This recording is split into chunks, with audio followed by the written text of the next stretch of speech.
20 টাকায় যে মুড়ি দেবো মামা, দুপুরবেলা আপনার ভাত খাওয়া লাগবে না, মনে হচ্ছে ভাবি রাতের গোনা খিচুড়ি খাচ্ছে।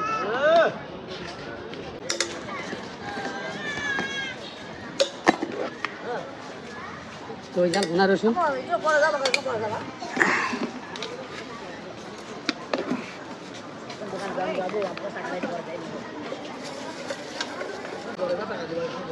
কোটের ভিতরে সেটেলমেন্টের সামনে রাকিব ভাই বৈশায় আছে ঝালমুড়ি নিয়ে, আরে ঝালমুড়ি নিয়ে।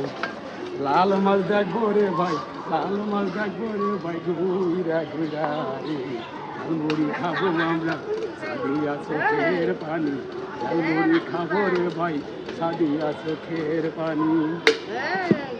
যাবো সেটেলমেন্টের সামনে রাকিব ভাই বৈশায় আছে ঝালমুড়ি নিয়ে, সাদিয়া চোখের পানি, ঝালমুড়ি।